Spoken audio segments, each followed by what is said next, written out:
Assalamualaikum warahmatullahi wabarakatuh. Perkenalkan, nama saya Rita Oktaviana dengan NPM 2021-14-500-716 dari kelas R3I jurusan Pendidikan Ekonomi Universitas Indraprasta PGRI. Dibuatnya video ini untuk memenuhi salah satu tugas mata kuliah Teori Ekonomi Mikro dengan dosen pengampu Bapak Albertus Maria Setiastanto, SE.ME. Halo semua, bagaimana kabar kalian di rumah saat ini? Semoga kalian semua dalam keadaan sehat ya, dan tetap semangat dalam belajar. Pada pertemuan kali ini, kita akan membahas materi mengenai pasar oligopoli. Tapi sebelum memasuki materi pasar oligopoli, kita akan membahas sedikit mengenai apa itu pasar. Pasar merupakan tempat bertemunya penjual dan pembeli untuk melakukan transaksi jual beli barang ataupun jasa. Nah, di dalam pasar ini terdapat 4 jenis struktur. Yang pertama itu ada pasar persaingan sempurna, yang kedua ada pasar monopoli, yang ketiga ada pasar oligopoli, dan yang keempat ada pasar persaingan monopolistik. Nah, jadi, pasar oligopoli itu merupakan salah satu jenis struktur pasar ya, yang dimana pengertian dari pasar oligopoli adalah suatu perusahaan yang di dalamnya hanya terdapat sedikit perusahaan saja. Oligopoli berasal dari kata oligo, yang artinya beberapa, dan poli artinya produsen. Jadi, ketika kalian menemukan ada barang yang dihasilkan oleh beberapa produsen saja, itu berasal dari pasar oligopoli. Nah, pasar oligopoli ini termasuk ke dalam jenis pasar persaingan tidak sempurna. Kenapa tidak sempurna? Karena di dalamnya itu hanya terdapat beberapa atau sedikit produsen saja, yang dimana barang yang dihasilkan itu sejenis maupun barang yang berbeda corak atau barang terdiferensiasi, dan di dalamnya itu hanya sedikit pesaingnya. Nah, di sini terdapat 2 faktor penyebab terbentuknya pasar oligopoli. Yang pertama itu adanya penerapan efisien dalam skala besar. Jadi, dalam proses produksinya, pasar oligopoli ini didukung oleh teknologi padat modal, yang dimana dapat membangun suatu industri di dalam sistem pasar oligopoli yang membutuhkan dana cukup besar dengan sumber daya yang besar pula. Jadi, produksi yang akan mencapai skala ekonomis bila jumlah produk yang dihasilkan itu sangat besar. Kemudian yang kedua itu adanya kompleksitas ekonomis. Struktur industri oligopoli ditandai dengan adanya kompetisi harga dan non-harga. Perusahaan harus cermat dalam memperhitungkan setiap keputusan agar tidak menimbulkan reaksi yang merugikan dari perusahaan pesaing. Jadi, kemampuan manajemen yang baik dituntut agar mampu bertahan dalam struktur industri. Di sini terdapat 4 macam pasar oligopoli. Yang pertama ada pasar oligopoli homogen atau murni, yaitu jenis pasar yang dimana barang yang diperjualbelikannya itu identik. Contohnya itu seperti perusahaan semen, kemudian air mineral, dan lain sebagainya. Yang kedua itu ada pasar oligopoli terdiferensiasi, yaitu jenis pasar dengan barang yang sama namun bisa dibedakan. Contohnya itu seperti sepeda motor, laptop, dan sebagainya. Yang ketiga ada pasar oligopoli kolusi, yaitu pasar yang menentukan Perubahan harga ditentukan dari kerjasama produsen dengan para kompetitornya. Dan yang terakhir, ada pasar oligopoli non-kolusi, yaitu pasar yang memungkinkan harga produk akan berubah dengan pertimbangan usaha kompetitornya. Nah, di sini terdapat beberapa ciri-ciri dari pasar oligopoli. Yang pertama itu ada menghasilkan barang homogen maupun barang yang berbeda corak atau terdiferensiasi. Nah, contohnya itu kalau barang homogen itu kan barang yang murni ya. Jadi contohnya itu seperti bahan bakar, terus air mineral, terus juga seperti industri semen, terus produsen bahan bangunan. Sedangkan kalau barang terdiferensiasi atau berbeda corak itu seperti yang tadi industri kendaraan, bisa mobil, bisa motor, terus juga rokok, dan lain sebagainya. Yang kedua itu ada kekuasaan dalam menentukan harga. Jadi di sini tuh ada kalanya perusahaan itu tangguh dan ada kalanya perusahaan itu lemah. Jadi ketika perusahaan ingin tangguh, perusahaan itu harus memiliki kesepakatan dalam menentukan harga.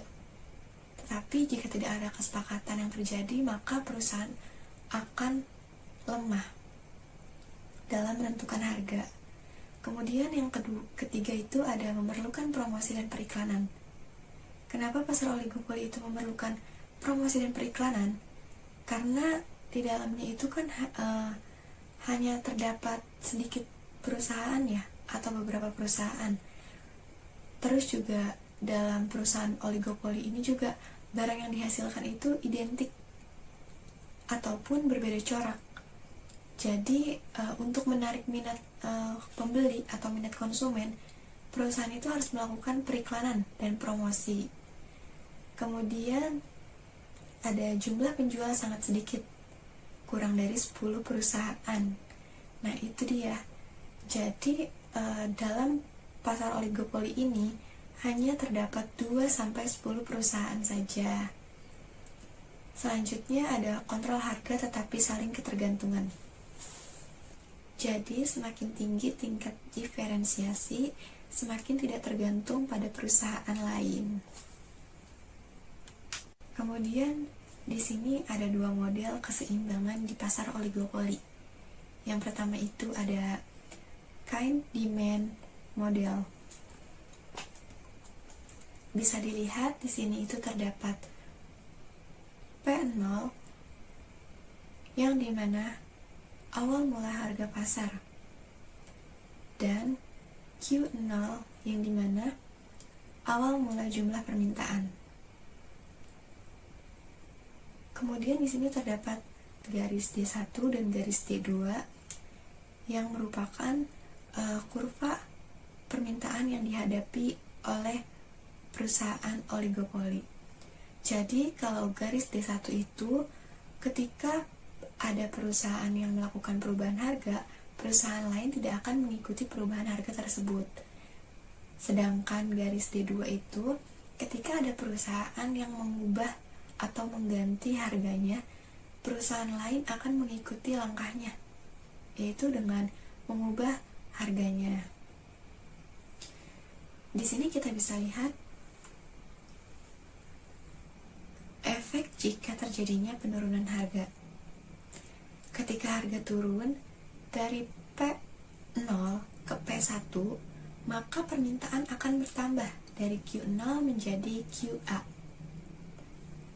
Jadi ketika perusahaan melakukan penurunan harga yang banyak untuk mendapatkan banyak konsumen, tetapi perusahaan akan menerima penambahan konsumen itu dengan jumlah yang sedikit. Kenapa sedikit? Karena perusahaan lain ikut menurunkan harganya juga. Sedangkan efek jika terjadinya peningkatan harga, ketika harga naik ke P2, jika perusahaan lain tidak mengubah harga dan tetap menjual pada harga P0, maka perusahaan yang menaikkan harga akan kehilangan banyak konsumen. Jadi intinya pada model kurva tersebut, perusahaan lain akan mengikuti penurunan harga, tetapi tidak mau mengikuti bila terjadinya kenaikan harga. Kemudian kurva yang kedua itu price leadership model. Jadi dalam model kurva ini, perusahaan yang dominan akan mengambil peran sebagai penentu harga. Sedangkan perusahaan lainnya diharapkan dapat mengikuti harga yang telah ditetapkan oleh perusahaan dominan tersebut. Mereka akan saling berkomunikasi melalui konferensi pers untuk memberikan sinyal harga kepada perusahaan pesaing yang ada di pasar oligopoli tersebut. Di kurva tersebut ada SM, yaitu kurva penawaran industri, dan DM, kurva permintaan industri. Kemudian ada SD, yaitu kurva penawaran perusahaan dominan. Selanjutnya ada DD, yaitu kurva permintaan perusahaan dominan. Untuk mencapai laba maksimum, syarat yang harus dipenuhi oleh perusahaan dominan adalah MR sama dengan MC. Nah, jika perusahaan oligopoli di dalam model ini ingin menjadi kuat, mereka bisa membentuk kartel. Apa sih kartel itu? Kartel merupakan sekelompok perusahaan atau produsen yang melakukan tindakan secara bersama-sama. Jadi untuk mencapai hasil yang maksimal, kartel ini membutuhkan dua syarat yang harus dipenuhi, yaitu permintaan inelastis dan memiliki komitmen serta solid. Selanjutnya ada teori permainan. Pada matriks tersebut terdapat dua jenis strategi, yaitu beriklan dan tidak beriklan, yang dilakukan oleh perusahaan Marlboro dan Camel. Bisa dilihat pada matriks permainan iklan tersebut, jika Marlboro beriklan, maka akan mendapatkan profit sebesar 3 US dollar. Begitupun dengan Camel yang melakukan yang ikut beriklan juga akan mendapatkan profit yang sama, yaitu 3 US dollar. Kemudian jika Marlboro tidak beriklan, Marlboro akan mendapatkan profit sebesar 2 US dollar saja. Tapi Camel akan beriklan, yang dimana profit yang dihasilkan itu akan lebih besar daripada Marlboro ini, yaitu profit yang didapatkan Camel karena beriklan sebesar 5 US dollar. Kemudian kalau Camel tidak beriklan, Camel akan mendapatkan profit sebesar 2 US dollar saja. Tetapi Marlboro akan melakukan iklan, akan beriklan, dan mendapatkan profit lebih besar daripada Camel, yaitu sebesar 5 US dollar. Kemudian jika Camel beriklan, Camel akan mendapatkan profit sebesar 4 US dollar. Begitupun dengan Marlboro yang ikut beriklan dan mendapatkan hasil profit yang sama, yaitu 4 US dollar. Selanjutnya terdapat kelebihan dan kelemahan dari pasar oligopoli. Kelebihan yang pertama itu ada memberikan kebebasan memilih bagi pembeli. Jadi konsumen itu tidak harus memperoleh produk yang dibutuhkan hanya pada satu produsen saja, namun bisa ke produsen lain, walaupun perusahaan lain itu bukan perusahaan leader dalam pasar oligopoli. Jadi semuanya itu tergantung nilai, pelayanan, minat, dan kepuasan konsumen. Yang kedua itu ada mampu melakukan penelitian dan pengembangan produk. Jadi maksud penelitian di sini itu seperti penelitian tentang minat konsumen, kepuasan konsumen, tanggapan konsumen, dan sebagainya. Dengan penelitian tersebut, perusahaan dapat mengevaluasi serta dapat merencanakan strategi pemasaran yang lebih efisien sehingga kepuasan konsumen itu dapat tercapai, dan perusahaan juga dapat membuat inovasi baru yang diperoleh melalui kegiatan penelitian dan pengembangan produk tersebut. Yang ketiga, ada lebih memperhatikan kepuasan konsumen. Ya, jadi perusahaan itu harus memperhatikan kepuasan konsumen karena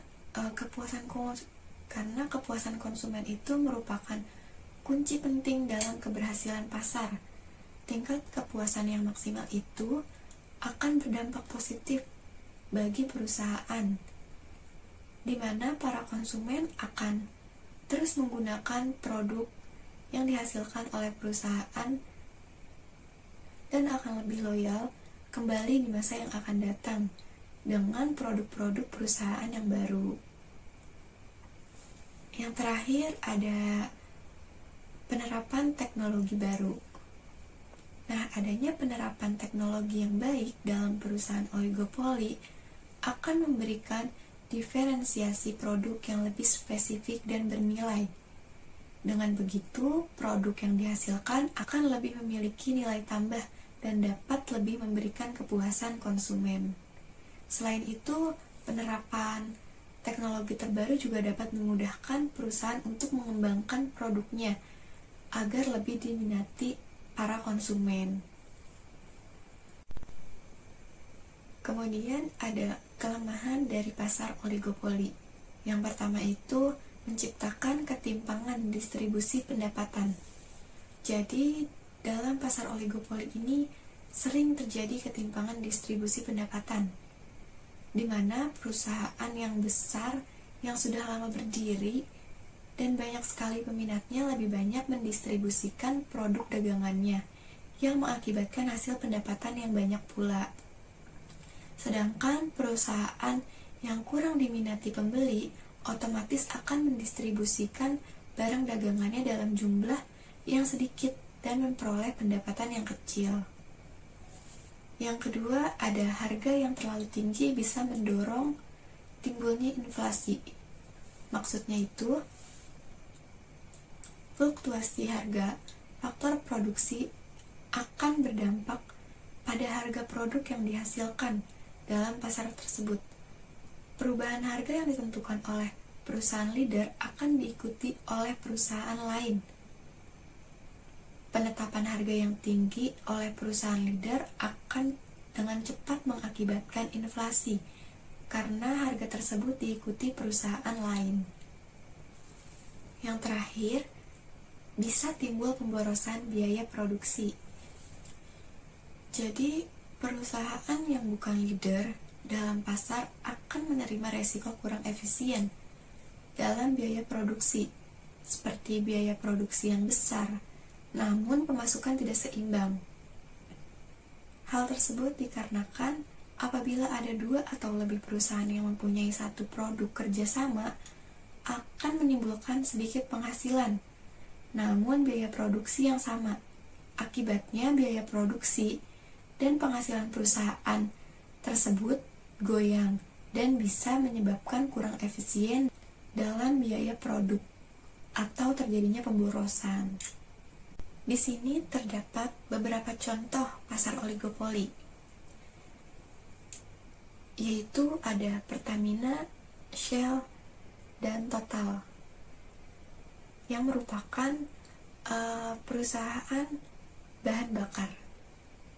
Kemudian ada semen 3 roda, semen Padang, dan semen Halsim. Di sini merupakan industri semen.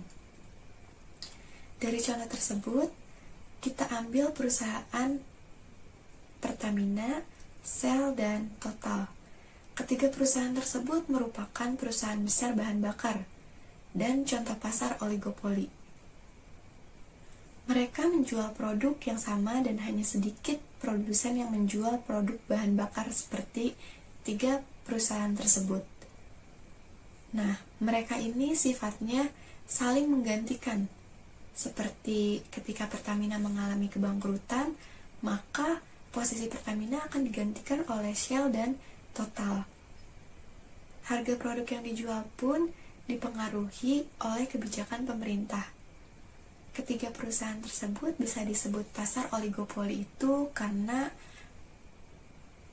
pesaing baru akan sulit untuk masuk, dan ketiga produsen tersebut juga sudah sangat kuat dan memiliki strategi yang matang. Baik, segitu saja materi yang bisa saya sampaikan. Semoga materi tersebut bisa bermanfaat untuk kita semua ya. Sampai jumpa di pertemuan berikutnya. Wassalamualaikum warahmatullahi wabarakatuh.